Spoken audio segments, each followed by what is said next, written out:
Bonsoir et bonjour à toutes et à tous. Je suis ravie avec Robert de vous retrouver sur la chronique quantique et je suis ravie de vous souhaiter aussi une magnifique année 2021. J'espère que vous allez bien. Comment vas-tu, Robert? Quantiquement bien. Quantiquement bien. C'est la meilleure des réponses. Et on est ravis pour ce 10e rendez-vous tous les deux. Robert, ça va faire maintenant 10 rendez-vous, 10 émissions hebdomadaires de la chronique quantique où on traverse un certain nombre de sujets, où tu nous apportes des éclairages, où tu nous montres comment nous accompagner de manière autonome dans notre chemin d'évolution, de développement. Et puis, ce qui est toujours très intéressant, c'est de t'accueillir aussi avec ton expérience spirituelle. C'est aussi pour ça que on a tous les deux créé cet espace, la chronique quantique, pour qu'on puisse évoluer avec nos chers auditeurs. Donc, c'est un remerciement et tous mes voeux. Bien évidemment, je n'ai pas pu être là en 2020 et je suis là en 2021. On avait un petit problème.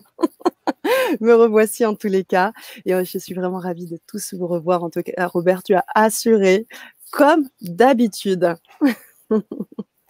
Moi, je soupçonne que Sana avait fait un méga bon quantique. Donc, elle avait plus de connexion avec nous. Le temps qu'on s'ajuste avec elle et elle est de retour.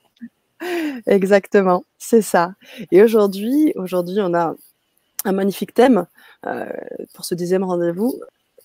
Qu'est-ce que c'est de plus optimiste que de vraiment penser que cette année 2020 va être magique et épique. C'est vraiment génial, cet optimisme-là. Tu vas nous en parler, bien évidemment, Robert. Et tranquillement, on va aussi accueillir nos chers auditeurs. Annie, qui est déjà là, qui nous dit « Bon après-midi, heureuse année !» nous dit-elle à toute la communauté quantique. Et Titou également, qui nous dit « Merci, bonne année aussi à tous les deux et à tous. » Merci Titou. Merci, merci. Je vous rappelle que vous pouvez nous écrire, communiquer avec nous, que ce soit via le chat live, mais également via les mails, parce que vous recevez des mails donc chaque semaine suite à la chronique. Des mails, même double mail, puisque vous avez le mail aussi de Robert que vous recevez. Donc, j'espère que vous aurez l'occasion de le lire et que vous pourrez nous faire vos retours, parce que c'est ce qui nous permet d'avancer ensemble. Voilà.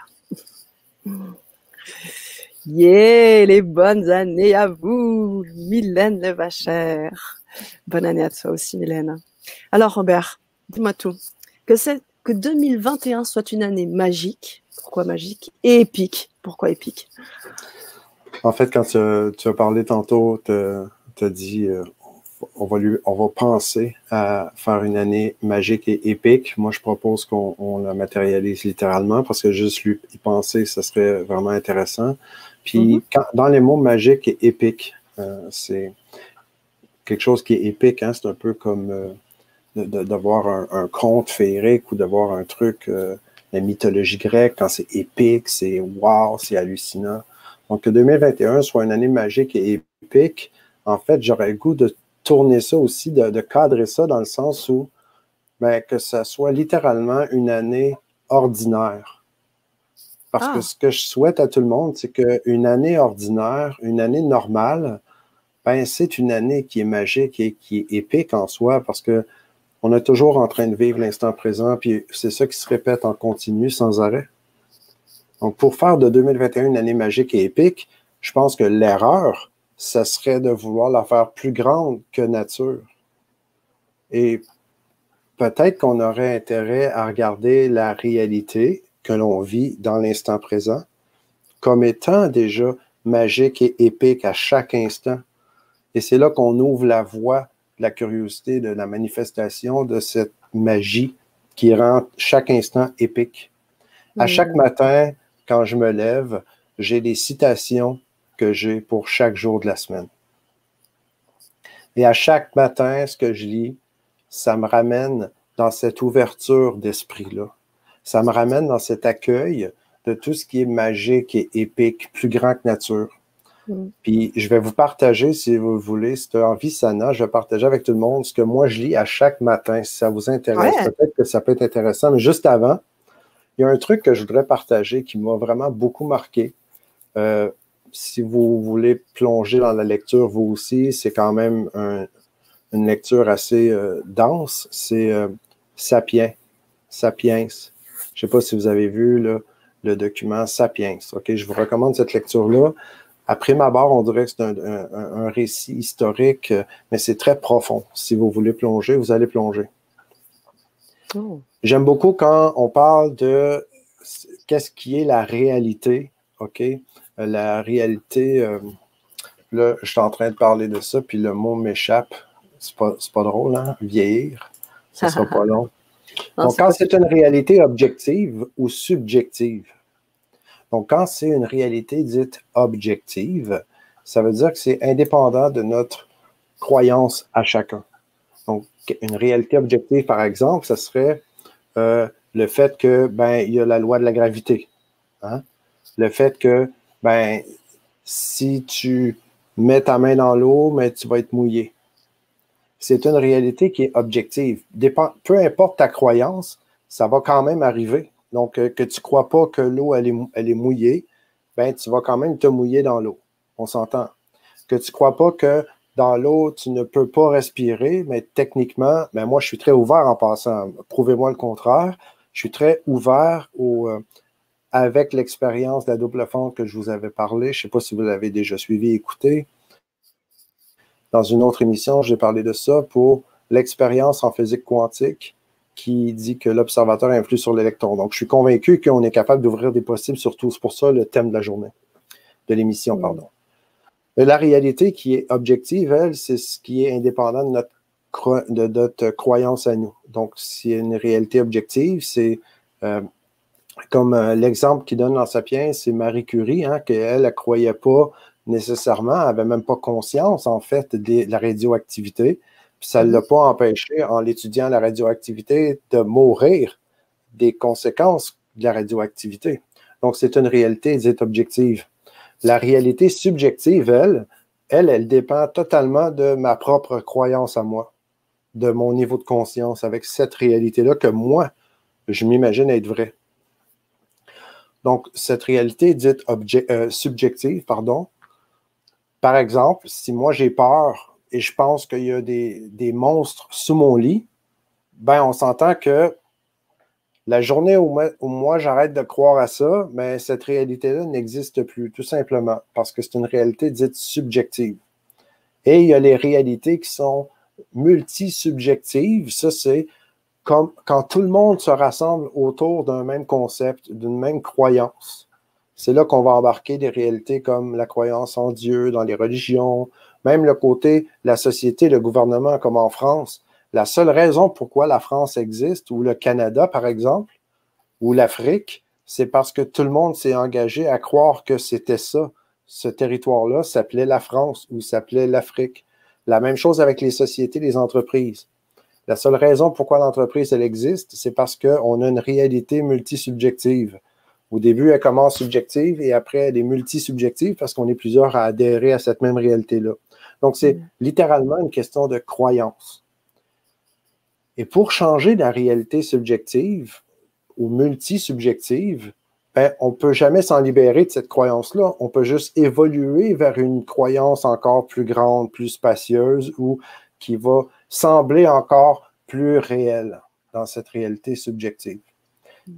Donc, la réalité subjective, c'est qu'est-ce que moi je pense qu'elle est pour de vrai, c'est quoi que je crois qui est là, qui est vrai comme réalité, et objective, c'est ce qui est naturel, ce qu'on voit. Puis quand moi je dis naturel, c'est mon plus grand mentor, c'est de regarder la nature, regarder une fleur pousser, par exemple, de regarder les animaux, comment ils se comportent.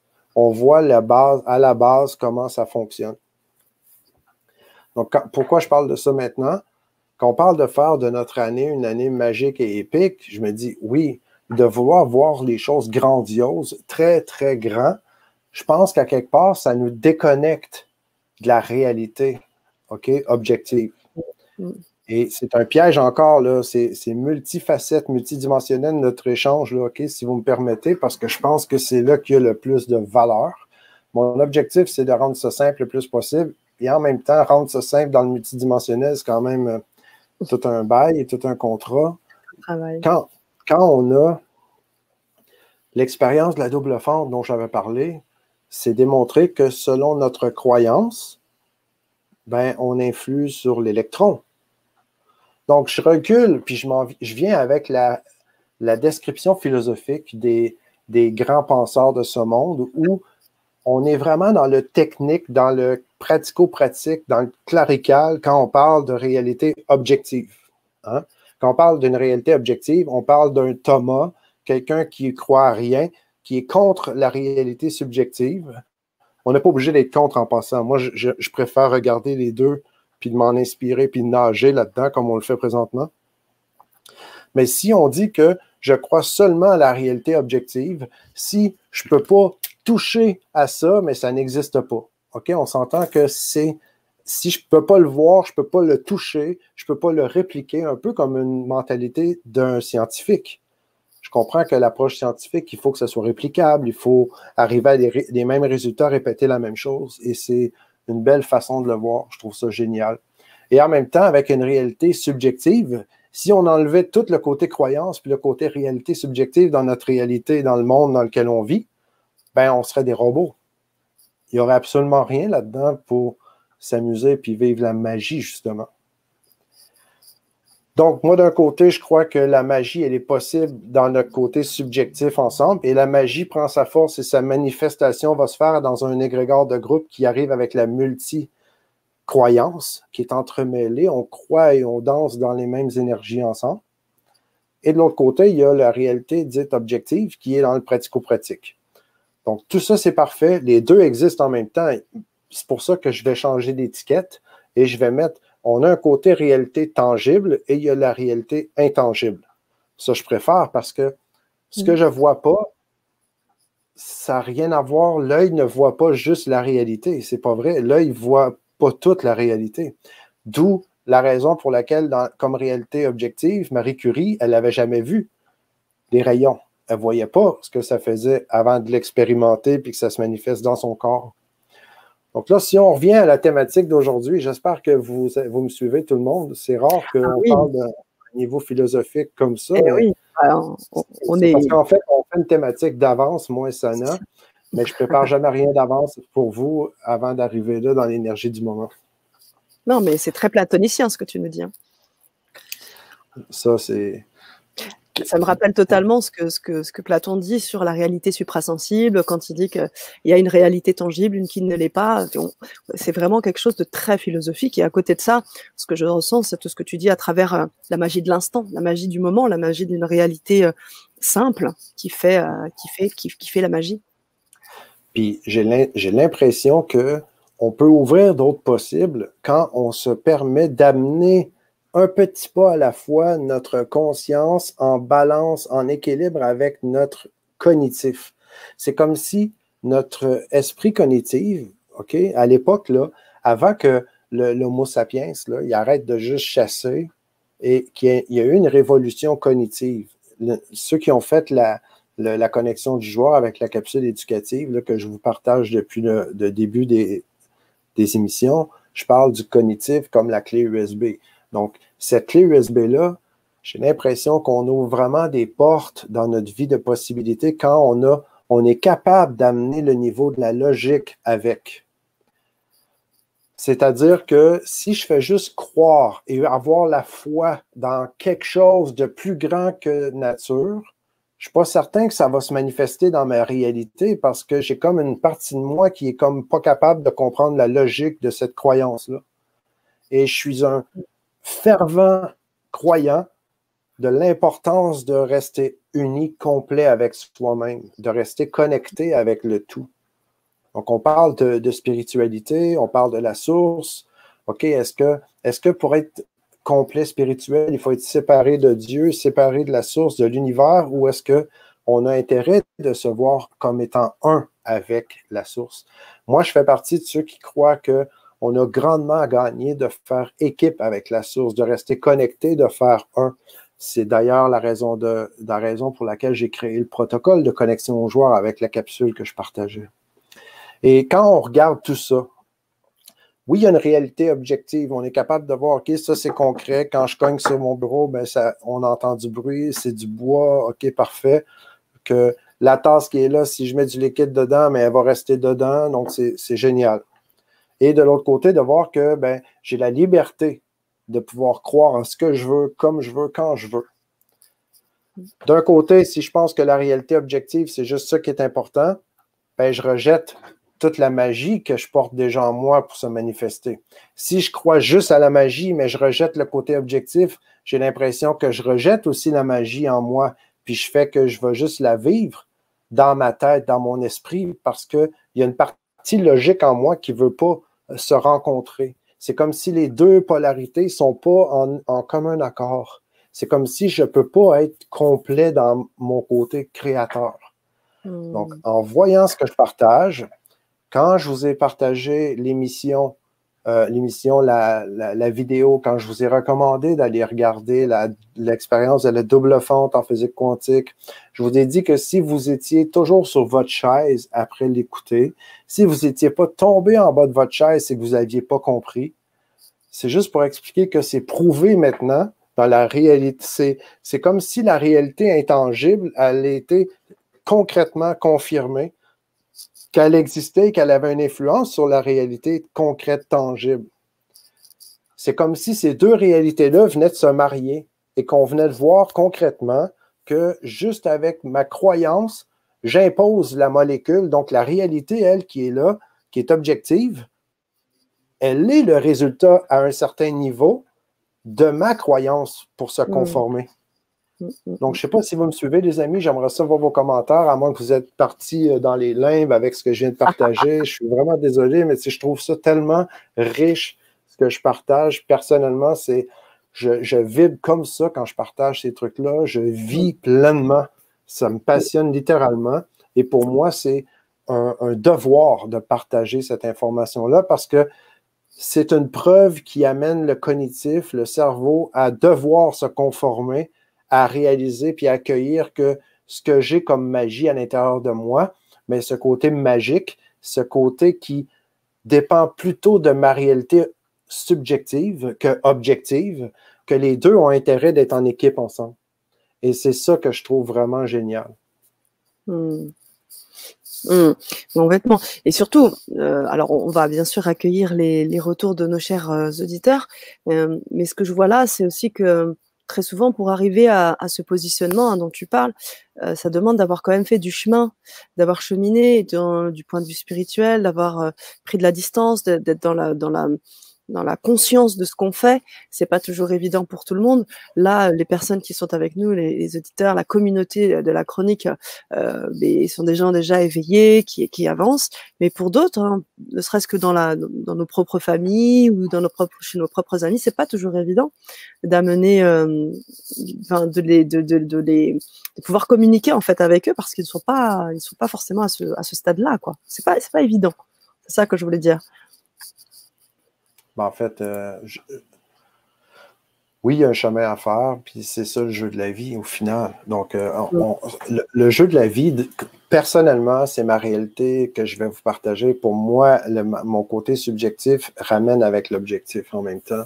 La réalité objective, c'est, je constate que la vie, toutes les années d'accompagnement, ce que j'ai fait, mes expériences à moi, puis j'ai juste 46 ans aujourd'hui, je pense que il y en a pour qui je commence à être vieux, il y en a pour qui je suis très jeune, donc je vais y aller pour dire, dans l'éternité, c'est peu 46 ans en même temps.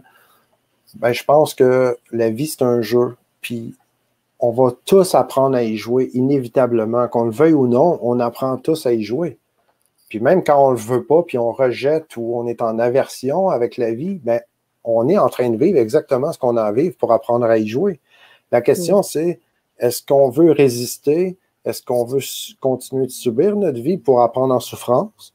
Ou est-ce qu'on décide de choisir puis de dire, moi, j'ai envie d'être le joueur, puis j'ai envie vraiment de jouer puis de me choisir plutôt que de subir. Et là, on se met à développer notre conscience. Donc, on apprend en conscience. Et pour apprendre en conscience, mais on va surtout prendre aussi en même temps l'expérience des autres qu'on partage, comme ce que je suis en train de faire avec vous. J'ai très peu à apporter dans le monde parce que je suis juste un élément parmi tant d'autres, mais j'apporte ce que je pense qui est mieux, qui, moi, personnellement, a vraiment, littéralement, changé toute ma vie. Là. Puis je vois des gens se matérialiser, se transformer autour de moi avec ça. Ah oui, c'est ça.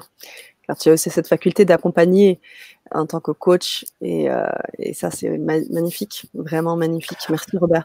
En fait, j'aimerais rebondir sur ce que Aline Dufour nous dit parce que je trouve ça Ouais. génial. Merci beaucoup du partage. Aline, je te partage un petit truc en même temps. Oui, je suis coupable d'être aussi hypnothérapeute. Donc, à chaque fois que vous êtes en train de m'écouter comme ça, je dois avouer que j'ai tendance, OK, ça c'est comme une seconde nature au niveau à surcharger le cognitif, le mental. Et en même temps, quand on surcharge le cognitif, le mental, on fait, c'est normal si on baille, si on est fatigué, si on se dit, ah, mais là, j'ai un peu, ça craque ici. Mon objectif, c'est jamais de faire ça. Mais moi, personnellement, par exemple, je suis dans un autre processus où je suis en train de lire juste Sapiens, le livre, où quand je lis des trucs comme ça, je peux physiquement maintenant reconnaître, sentir, j'ai conscience que mes synapses sont en train de se reconnecter. C'est comme si il n'y avait tellement pas de point d'appui avant dans mon cerveau que là, il est en train de s'en créer des nouveaux à cet instant même. Et c'est normal parce que c'est comme ça que notre cognitif, lui, est en train de se mettre à jour, il est en train de vouloir suivre. C'est là que notre clé USB, elle est un peu surchargée. Et c'est là que je dirais à Aline Dufour, ben, je recommande totalement d'appliquer le protocole quand on se sent comme ça parce que c'est exactement, et c'est instantané, je vous garantis que la pression va faire bouf, vous allez tout de suite sentir que la clé est connectée au serveur qui est connecté au Wi-Fi. Et là, tout va se passer plus rapidement et beaucoup plus efficacement. Alors, j'en Je vais profite aller. pendant que tu le dis. C'est donc les 3 centres d'intelligence de l'être, c'est là où tu as proposé le protocole, c'est ça, Robert, hein? Oui, exact. C'est là que j'ai créé le protocole. À la fin, je parle du protocole, mais juste avant, je vais décrire c'est quoi les outils avec qu'on travaille pour que le protocole ait toute sa puissance. Ça marche. Donc voilà, je viens de mettre le lien, Robert. Merci. Mylène qui dit vieille branche, Robert, ouais. C'est ça. Et Faraz qui nous dit, si j'ai bien compris, nous sommes chaque couleur, fréquence de l'arc-en-ciel et nous formons l'arc-en-ciel pour faire joli. Ah, langage des oiseaux, j'aime beaucoup. Ouais. C'est ça. Ça fait partie de toutes nos réalités subjectives, puis il y en a plein, on peut le voir de plein de façons. Ce que j'aime ce que j'ai partagé avec vous, c'est que on peut, oui, reconnaître la réalité objective, de voir ce qui est du concret, ce qui est prouvable, ce qui est palpable, et aussi rester ouvert à la réalité subjective, puis encore mieux, de faire évoluer, d'accueillir les deux pour rester en équilibre là-dedans, puis être complet. Parce que sinon, on est séparés. Puis je parle beaucoup de la séparation habituellement à l'intérieur de nous. C'est quoi les impacts? Je vais partager mes affirmations, si vous voulez, de ce que je vous avais partagé, OK? Oui. Le lundi matin, à 4h15, moi, je lis toujours ça. Je lis que les eaux de ma mer Rouge se sont séparées et ont emporté les murs de la pénurie et du retard avec elles. Et par la grâce, je suis entré et bien ancré dans ma terre promise, là où je profite de mon abondance. Ça, c'est l'affirmation du lundi matin pour moi. Et ces affirmations-là, je vous rappelle ce que j'ai dit au début avec Sana, c'est une façon pour moi de rester ouvert avec le côté magique et pour faire ma journée épique, me rappeler que c'est magique et que c'est épique. Je m'en rappelle quand je lis ces affirmations-là à chaque fois. Le mardi, mon abondance vient de Dieu. Et quand je parle de Dieu en passant, je suis libre de religion. Je parle de ça parce que pour moi, ça représente l'univers, ou on peut le mettre comme on veut. Mais mon abondance vient de Dieu. Par l'effet de la grâce et de moyens parfaits, de magnifiques surprises se manifestent dans mes affaires. La 3e journée, mercredi, tout ce qui est mien, par droit divin, est à présent libéré et afflue vers moi de façon miraculeuse par l'effet de la grâce. En passant, l'effet de la grâce, c'est une façon d'expérimenter que de m'ouvrir à ça va se manifester de façon parfaite. C'est là qu'il y a de la magie pour moi. Dans l'effet de la grâce, c'est comme par magie, je laisse les trucs arriver et ça garde mon enfant intérieur curieux. Ça me garde ouvert à je suis curieux de voir aujourd'hui comment la grâce va se manifester dans ma vie. C'est pour ça que c'est ces mots-là qui sont utilisés. Jeudi, c'est maintenant le moment favorable. Aujourd'hui est un jour de chance inouïe. Donc, de se garder des affirmations avec cette ouverture-là, pour moi, c'est une façon de garder ma vie magique et épique. Il y a des trucs magiques et hallucinants qui se créent, qui arrivent dans la vie. Puis ça n'a rien à voir de juste avoir une phrase qu'on dit dans le vide. Je la commente après, je vous partage parce que pour moi, c'est une façon d'ouvrir les réalités, là. Puis c'est scientifiquement prouvé ce que je vous dis, puis c'est autre chose que des conneries, là. Donc ces affirmations-là, pour moi, j'ai le fondement et la conscience derrière qui me valide pourquoi je le dirais. Ça n'a rien à voir d'une foi dans le vide, comme j'avais déjà parlé dans une autre émission. Quand on a la foi dans le vide, puis on n'a pas de substance pour s'appuyer dessus, je pense qu'il y a une opportunité de densifier cette foi-là, disons. Le vendredi, maintenant, c'est « J'attends l'imprévisible. Le bien magnifique qui m'est destiné se réalise maintenant. » Et le samedi, « J'évite de disperser mes énergies et ne parle jamais de mes affaires en famille. Le silence est d'or. » Et le dimanche, « Dieu se repose. » Voilà, ça c'est mes affirmations de la semaine, comme je vous ai parlé un peu plus tôt. C'est génial. Là, pour terminer, j'espère que ça amène de la valeur, ça peut vous inspirer.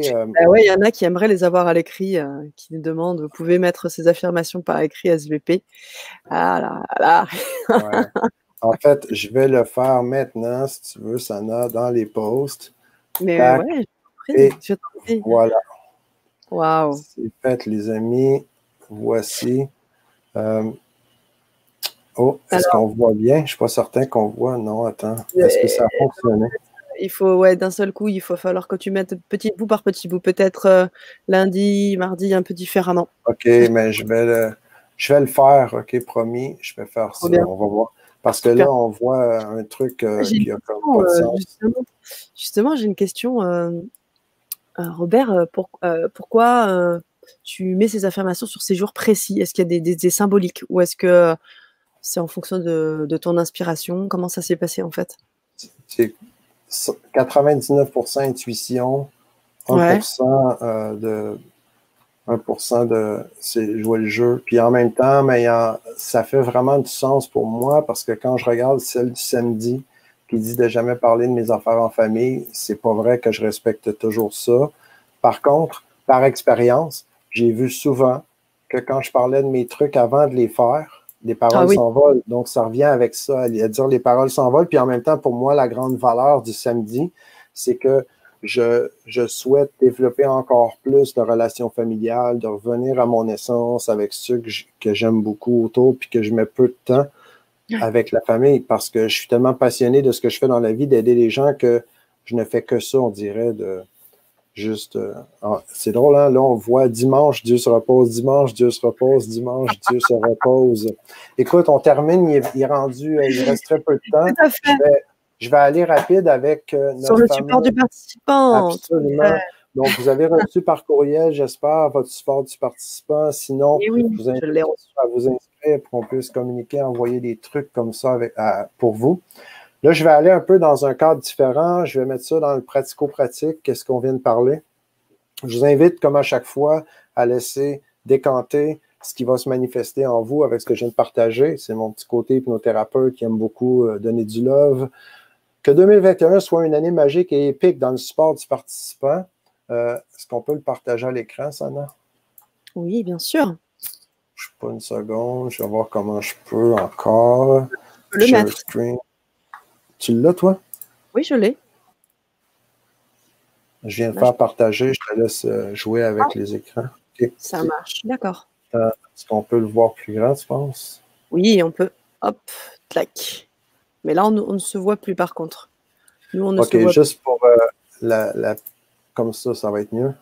OK, d'accord. On voit ici que 2021 soit une année magique et épique. Donc, à quoi... là, on appelle ça faire un pont vers le futur. Donc, à quoi ressemble une année 2021 magique et épique pour vous? Puis, c'est là que j'aurais aimé ça, avoir plus de temps, parce que j'aime beaucoup faire de la visualisation somatique. Ça, c'est un principe que j'ai développé. Pour moi, c'est important. Quand je dis somatique, c'est qu'on le ressent, on le vit dans nos cellules. Donc, une visualisation somatique, pour moi, c'est pas une visualisation cognitive qui est avec le cerveau, qui s'imagine des trucs, c'est plus d'être connecté avec le fameux protocole de connexion aux joueurs que je vous parle toujours. On se connecte, on fait un tout avec soi-même et on laisse révéler à nous la vision. C'est vraiment différent. C'est plutôt que d'imaginer avec ma tête, OK, la vision, ben, je me connecte avec mon cœur, mon corps, avec le Wi-Fi et je laisse cette vision-là s'élever en moi. C'est vraiment pas la même chose. Je vous le recommande. Si vous avez des questions là-dessus, même s'il faut, Sana, on pourra faire une émission juste là-dessus, mais c'est extrêmement puissant. Donc, à quoi ressemble une année 2021 magique et épique pour vous? Je vous invite à vous connecter, à laisser se révéler à quoi ressemble cette année magique et épique pour vous. Comme si vous laissez votre être vous révéler qu'est-ce qu'il y a comme cadeau pour vous en vous laissant ouverte avec la magie pour le côté épique qui se manifeste pour vous. C'est dans ce sens-là que c'est mis là. Ensuite, qu'allez-vous dire le 31 décembre 2021 de votre année? Donc, ça, c'est le pont vers le futur. Je vous invite à vous projeter au 31 décembre 2021. Vous êtes à 3 minutes de minuit pour fêter la nouvelle année. Et là, vous êtes en train, vous allez porter un toast, mais juste avant, vous êtes en train de dire quoi de votre année qui vient de passer. Donc, ça, c'est le pont vers le futur. Comment vous avez trouvé votre année? Et qu'allez-vous faire maintenant, dès maintenant, là, pour vivre cette année magique et épique concrètement? Voilà, les amis, avec quoi je termine. Merci beaucoup, Robert, pour ces questions. J'aimerais vraiment, hein, on vous invite à le faire, à nous faire vos retours, vos réponses. Certaines personnes nous renvoient déjà leurs réponses. Bien évidemment, vous pouvez les garder pour vous, mais c'est toujours intéressant de partager ensemble. Robert, encore merci pour tout ce travail, pour tout ce partage. Je vous rappelle que c'est tous les mardis, que c'est à 19h avec Robert Parent, la chronique quantique.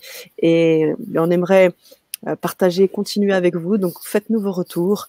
Le chat est là aussi pour ça. Robert, on est aussi vigilant sur les petits messages en replay. Vous savez que cette chronique est donc visible en replay. Je vous encourage, je vous invite également aussi à partager si vous pensez que cette vidéo peut être inspirante pour d'autres personnes.